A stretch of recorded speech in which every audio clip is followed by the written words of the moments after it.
So do Roth conversions make sense anymore? And I mean anymore, meaning after the one big beautiful bill passed. Do Roth conversions make financial sense? It's a very common question that I get as a financial advisor and planner, and I'm going to address it today and specifically go over one particular often overlooked aspect of Roth conversions that many people miss. They just don't think about it. Or even if they're talking with a financial planner or their CPA, they're missing this part and the math. And I'll admit, the software that I use doesn't include this. So I have to add this other layer on top. And I want to get to that, but I'm going to cover a bunch of ideas around this Roth conversion. Let me bring in my co-host, Tony Shore. Tony, welcome to the show. We've done shows on Roth conversions before, We but have. today I want to talk update. We're going to update this, and I want to talk about something that a lot of people overlook. Well, I've heard so many financial, advisors and talking heads on financial networks talk about Roth conversions over the years. But you indicated in the intro there that the one big beautiful bill, Mhm. has that changed anything about Roth conversions? Why did you bring that Yes. up?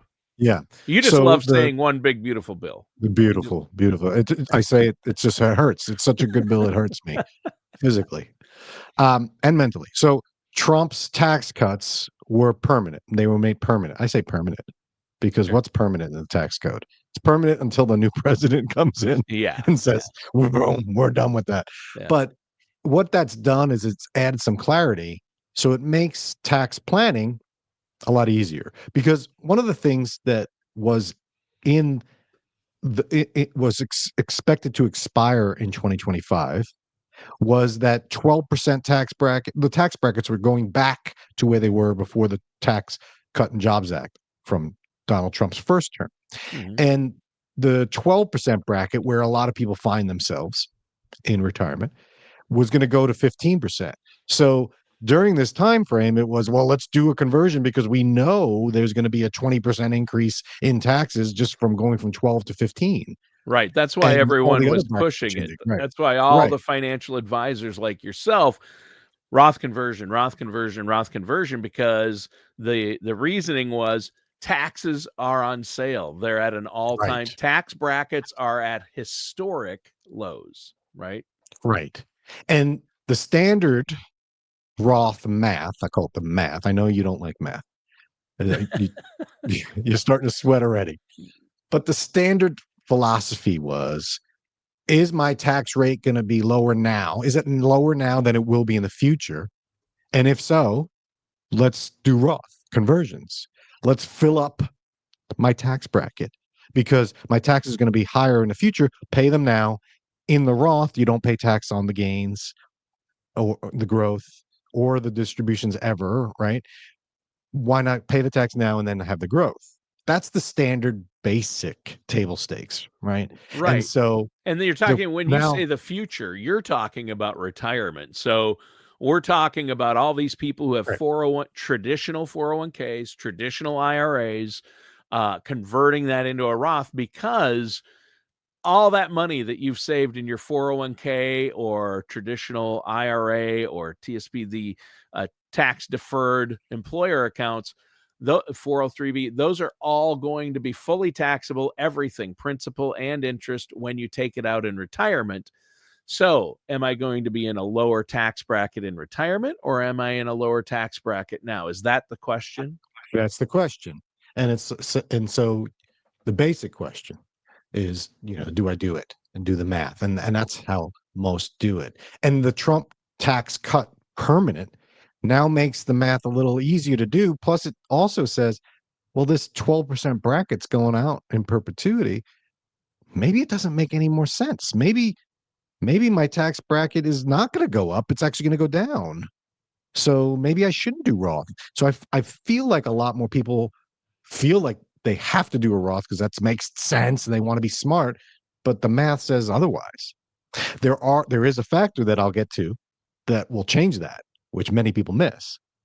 But I want to first start by going back with your original question, which was what else has the One Big Beautiful Bill done, there's a couple of short-term aspects in it that are favorable for Roth conversions. The first being the bonus deduction for seniors, which is anyone 65 and up. They get an extra $6,000 off their taxes.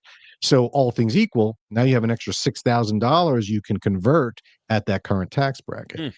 And the One Big Beautiful Bill increased the SALT, state and local taxes deduction cap.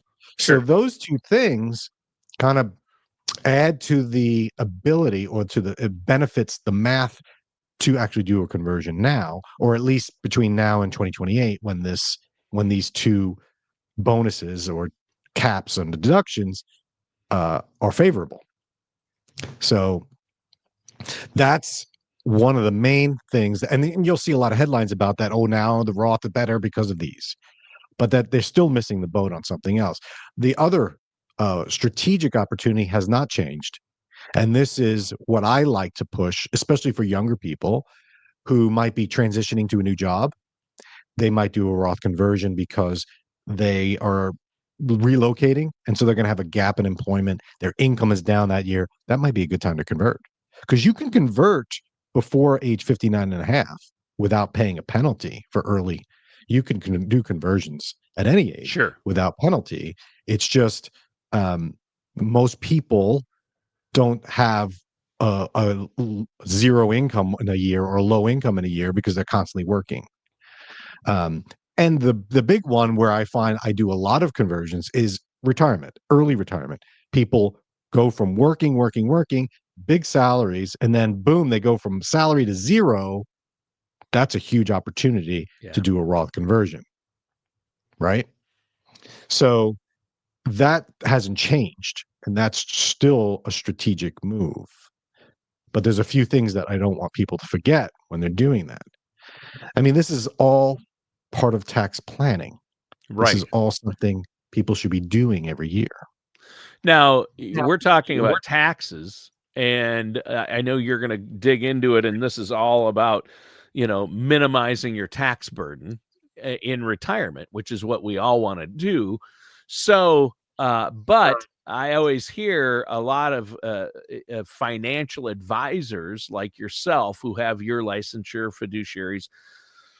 They go out of their way to say, hey, I don't talk about taxes, because I talk about your investments and where your money should be and how to invest. Or, maybe you should need an annuity. Maybe you need this insurance product. Maybe you need to diversify bonds, stocks, money market, those types of things. But tax planning, they say they can't do. But here you are talking about tax planning. So explain that.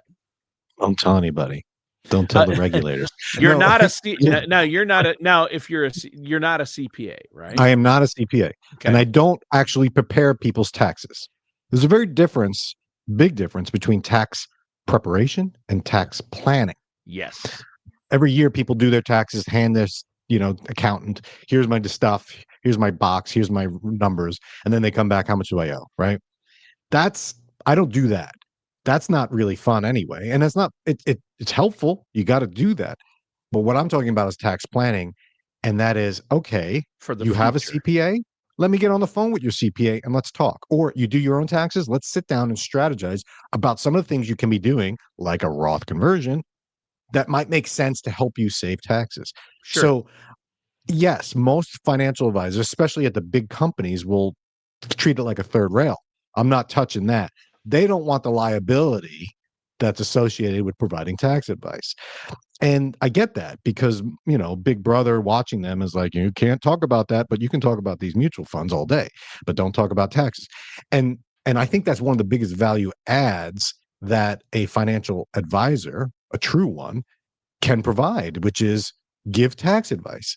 And that's one of the biggest value adds that I offer my clients is I will sit and talk about planning, because how can you not? Taxes are a big part of almost every financial decision. Right. Buying and selling property, investments, retirement income, and Social Security, taxes are embedded everywhere. It's So like how not can you talking even about begin? healthcare costs. I mean, the two biggies Yes, in retirement, and right. people often overlook both.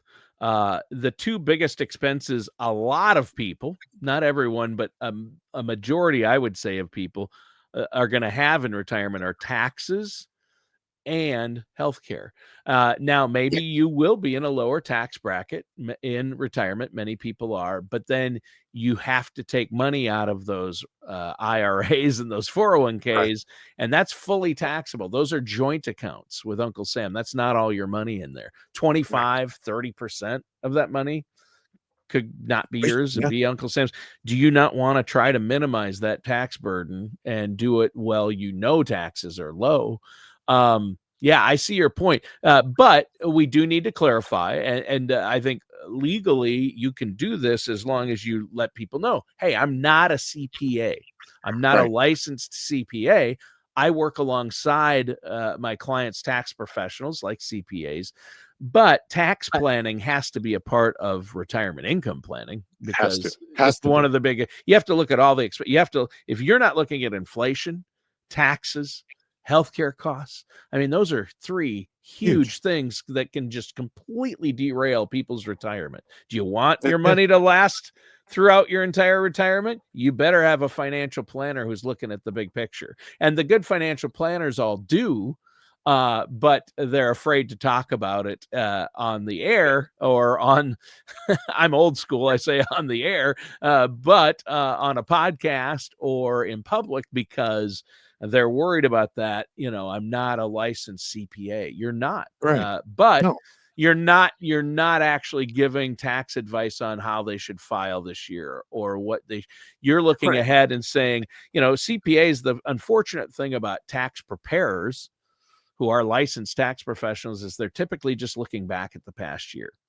Maybe to this, you know, if you're in 2025, they're looking at, okay, in April of next year, what are we going to have to do? You might want to do this now. The good ones will give you advice on what to do this year to minimize your tax burden for this year. So it's this year or the past year.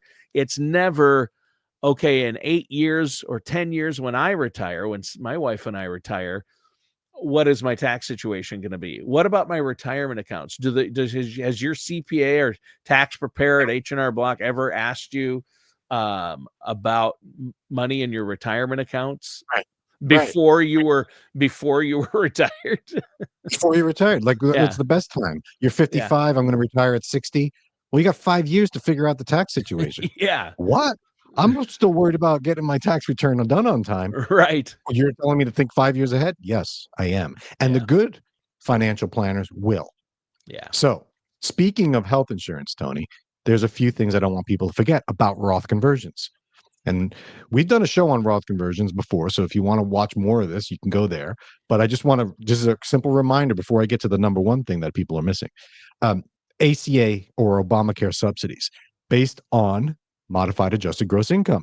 So if you do a Roth conversion and you're not on Medicare, you're on Affordable Care Act and you're getting a health subsidy, you don't get coverage through your employer, your income matters.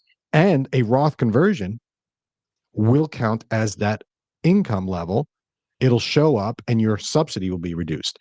So just because you can fill up a tax bracket or you think it's strategic to do a Roth conversion, make sure that you factor in what your cost for health insurance is going to change as a result of your Roth move.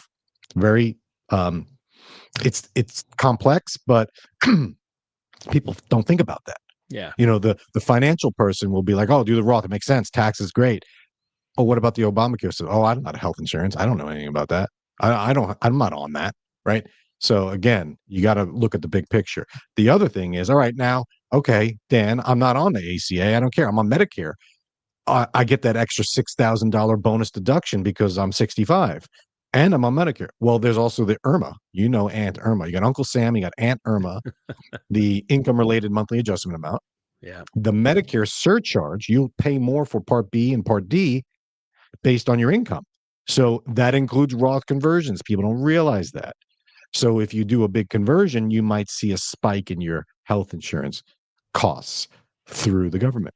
And it can be significant. I mean, I think, what is it, about $185 is the average, the standard Medicare Part B premium.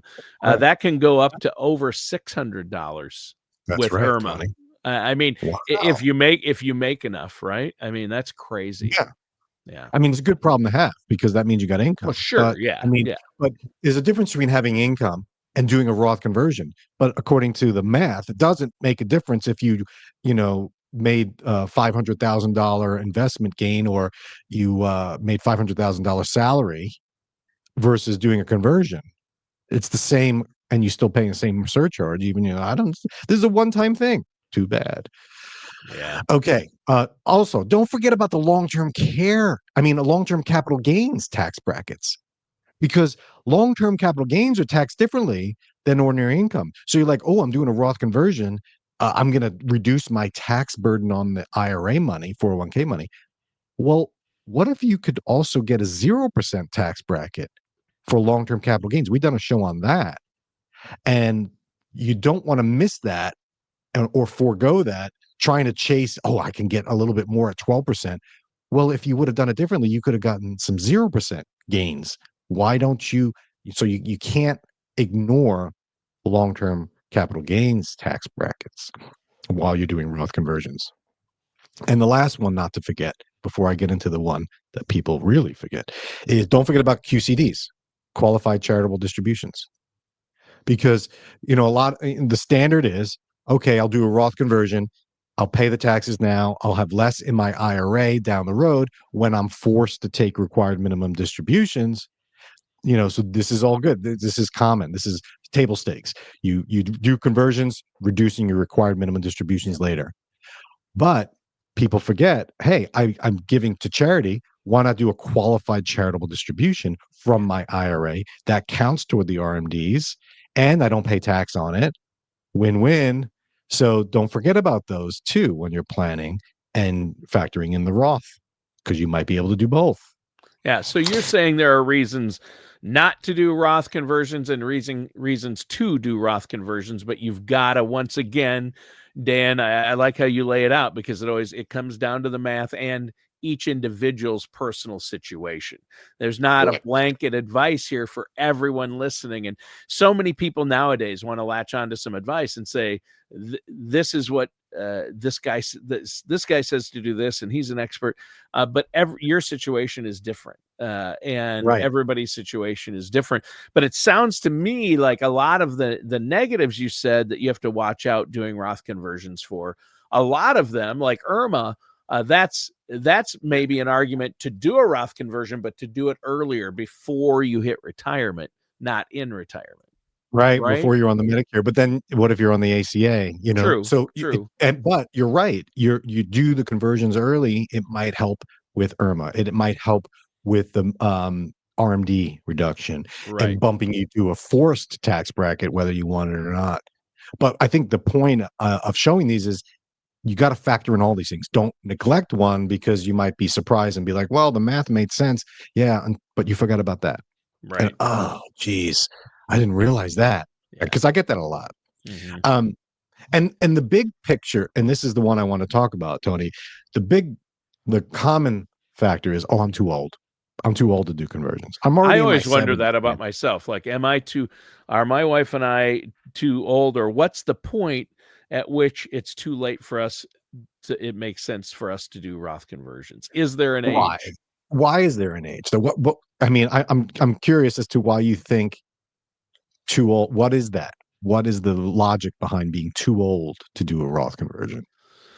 Because aren't there rules and restrictions that say if I don't have a Roth, my wife and I don't have a Roth, but if we converted our regular traditional IRAs to a Roth, we have to let that money sit for 5 years. So it really, our timeline.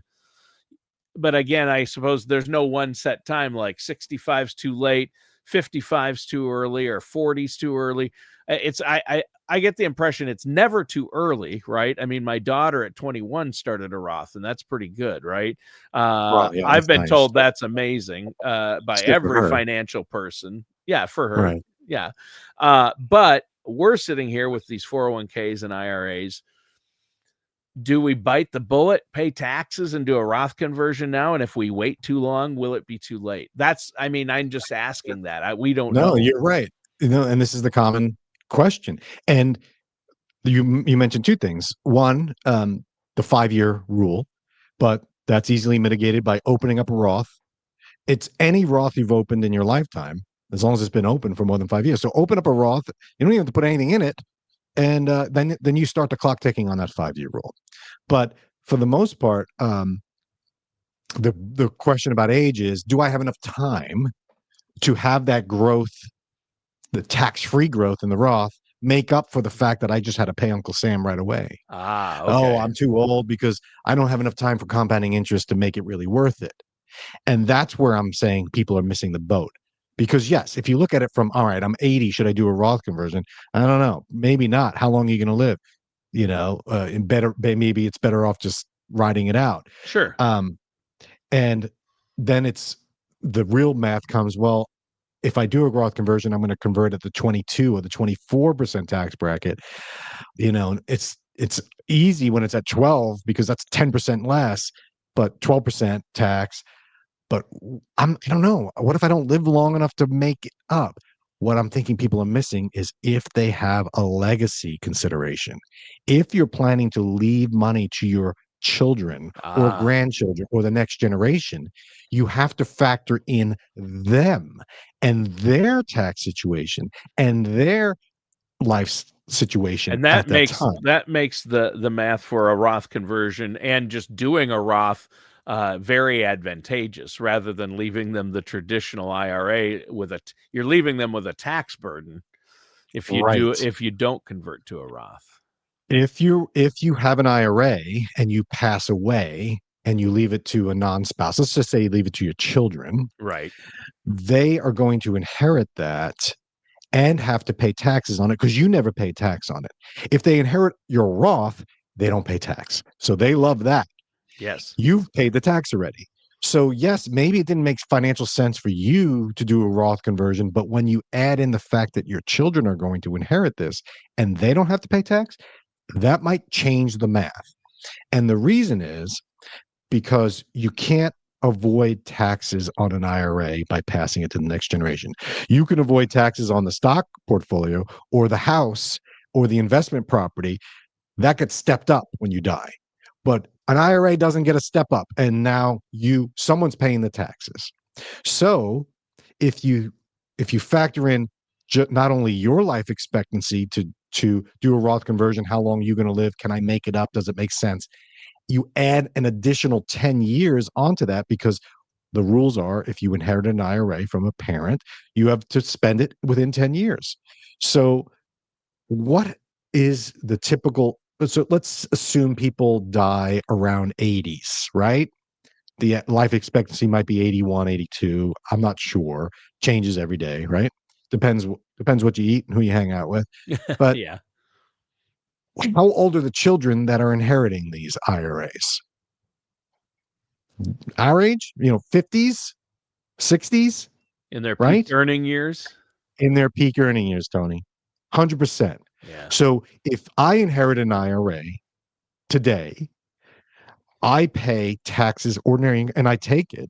I have 10 years now. If I take it all at once, I have to pay taxes at my income tax rate, including all my other income. And I'm working, earning, I'm trying to save for my retirement, and boom, I inherit this. I'm not complaining. People don't complain about inheriting money, but the tax situation can be untenable if their life situation isn't ideal. So, wouldn't it be better if that was a Roth situation? Wouldn't it be better if mom and dad paid 12% tax or 22 instead of me paying 35% tax or whatever my tax rate is?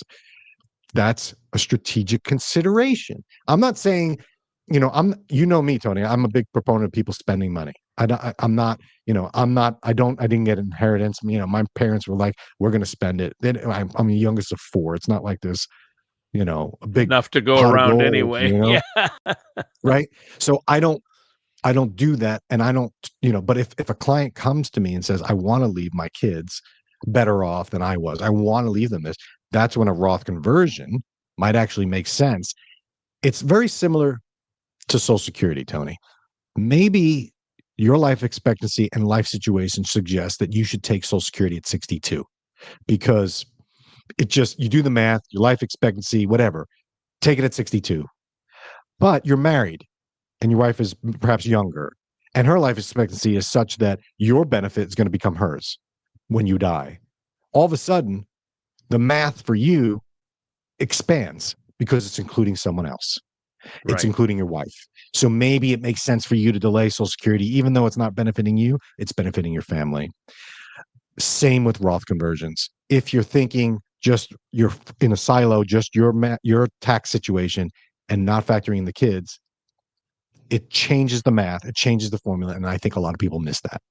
A lot of the software people use, myself included, financial people, don't factor in because it's complex. What's going to be your tax situation in 5 years? I don't know. What about your kids? Well, how would I even know that? Right? But you have to make some educated guesses. So Roth conversions are a big part of tax planning. You should be doing it. If you're not doing it with your financial advisor, ask them, help me plan my taxes. If they say I don't do that, well, it might be time to find a new financial planner. But when you factor in the next generation on Roth conversions, it changes the math, and it potentially, like you said, Tony, it makes it much more interesting and potentially lucrative tax-wise, less Yeah. to the government. Yep. Good Yeah. show. I think it's important for people to be aware of this, especially this situationally. It's so there's moving parts like the 5-year rule. What's the tax bracket now? What tax bracket are you in now? Are you going to pass on any of this money? There are a lot of factors. So that's why sitting down with somebody like yourself is so crucial. So if somebody's listening out there and has questions about their situation, how can they get a hold of you? Easiest way is to go to dolphinfinancialgroup.com and connect online, or you can call us 888-508-5935. I'll put the number up on the screen in a minute. Talk to your financial person that you have now. If you don't have one, then find one. Talk to the person that does your taxes and ask them. And they might say, listen, I don't do that sort of planning. You need to see a financial advisor on that. And if your financial advisor says, I don't do that level of tax planning, you got to see an accountant on that. You got to find someone else. You got to work with them. That But does work with what you holistic have. planning, the whole Yeah, picture. I hate to someone use that the overused term holistic planning because yeah, financial advisors say they do holistic planning. A lot of them do, a lot of them don't. So you do need to find a financial planner, a fiduciary who's going to be looking out for your best interests and just sit down and look at the math of your situation. You don't want somebody who wants to try to get, no matter what you need to have a Roth IRA. If I find somebody like that who tells me you've got to have a Roth IRA, you've got to have this particular portfolio, you've got to have an annuity, and they don't really know me and haven't gotten to know me, that's wrong. Because everybody's situation is different. Absolutely. So again, Tony, complex, and maybe you might say, I'm not going to do a Roth conversion, but your kids might have a different opinion. Yeah, well, with the because of the 5-year rule, that concerns me in case they ever. So I think we haven't opened a Roth, so we should just at least roll over a 1,000 or 2 into a Roth Why not? every year, and then it's get it there. Then started. it's there. Yeah. So yeah. All right, Tony. Thanks again for a good show. We'll catch everyone next week. All matters discussed in today's show are for informational purposes only. This show is not investment advice. Dan Riddle nor Dolphin Financial Group are affiliated or endorsed by any government agency. Investment advisory services are offered through Dolphin Wealth Management, Inc., a registered investment advisor in the state of Florida. Insurance products and services are offered through Dolphin Insurance, Inc. Dolphin Wealth Management, Inc. and Dolphin Insurance, Inc. are affiliated companies doing businesses as Dolphin Financial Group. You should talk to someone at Dolphin Financial Group before implementing any of these strategies or ideas.